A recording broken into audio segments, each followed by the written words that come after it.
বর্তমানে কেক খাওয়ার জন্য কিন্তু কোনো ওকেশনের প্রয়োজন হয় না। কোনো প্রকার ওকেশন ছাড়াই কিন্তু এখন আমরা কেক অর্ডার করি, কারণ কেক এমন একটা জিনিস যেটা ছোট থেকে বড় আমরা সবাই পছন্দ করি। আর এটা খেতেও কিন্তু অনেক মজা। অনেকেই জানেন না যে আমরা কেক ডেলিভারি করি কিনা। হ্যাঁ, আমরা কেক ডেলিভারি করে থাকি। আমাদের লোকেশন যেহেতু গাজীপুর বাসন সড়ক, সেহেতু আমরা গাজীপুরের বাইরে কেক ডেলিভারি দিই না, শুধুমাত্র গাজীপুরের মধ্যেই কেক ডেলিভারি দিয়ে থাকি। আর কেক যেহেতু খুব সেন্সিটিভ একটা জিনিস, খুব সাবধানে ডেলিভারি দিতে হয়, তাই দূরের লোকেশনগুলোতে আমরা চাইলেও কেক ডেলিভারি দিতে পারি না। এই জন্যই কেকের ডেলিভারি চার্জটা বেশি হয়ে থাকে, কারণ এটা খুব সাবধানতা অবলম্বন করে খুব সেফলি পৌঁছে দিতে হয়। আর আপনারা যারা অর্ডার করবেন তারা হাতে সময় রেখে তারপরে অর্ডারটা কনফার্ম করবেন। মিনিমাম 2 থেকে 3 দিন আগে অর্ডার কনফার্ম করার চেষ্টা করবেন। আপনারা যদি গাজীপুরের বাহির থেকে বা দেশের বাহির থেকে কাউকে গিফট করতে চান, তাহলে আমাদের পেজের মাধ্যমে যে কোনো গিফট পাঠাতে পারবেন। আর একটা কথা, আপনারা যদি চান পিক আপ পয়েন্ট থেকে এসে কেক নিয়ে যাবেন, তাহলে সেটাও করতে পারবেন। আমার আজকের ভিডিওটা কে কোথা থেকে দেখছেন সেটা কিন্তু অবশ্যই কমেন্ট করে জানাবেন।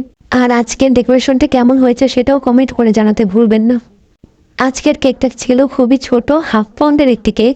কেকটার মধ্যে আমি বেশি করে চকলেট গানাশ ইউজ করে দিয়েছি। কেকের উপরেও আমি বেশি করে চকলেট গানাশ দিয়ে দেব। কেকের মধ্যে আমার নিজের ইচ্ছা মতো ডিজাইন করতে বলা হয়েছিল, কোনো প্রকার রেফারেন্স পিকচার দেওয়া হয়নি। আমি ভেবে পাচ্ছিলাম না কেকের মধ্যে কি ডিজাইন করব।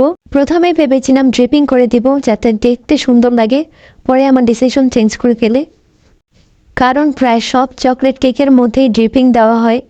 তাই ভেবেছি এটা ড্রিপিং না দিয়ে পুরো কেকটাকে চকলেট দিয়ে কভার করে দিব।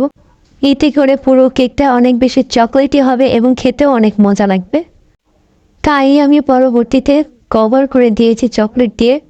এরপর আমি নিচে ক্রিম দিয়ে একটা বর্ডার করে দিব যাতে দেখতে সুন্দর লাগে। এরপর কেকের ওপরে আমি কিছু ছোট ছোট ফুল করে দেব। এর জন্য আমি কোনো ধরনের নজেল ইউজ করিনি, শুধুমাত্র পাইপিং ব্যাগ দিয়েই আমি ছোট ছোট ফুলগুলো করে নিয়েছি। এরপর বেশি করে ব্রাউন চকলেট চিপস এবং হোয়াইট চকলেট চিপস দিয়ে কেকের ডেকোরেশন কমপ্লিট করে ফেলবো। আর হ্যাঁ, কিছু সুগার বলও ইউজ করব যাতে করে কেকটা দেখতে সুন্দর লাগে আর খেতেও ভালো লাগে। আজকের ভিডিওটি এ পর্যন্তই। যদি ভালো লাগে অবশ্যই শেয়ার করে দিবেন।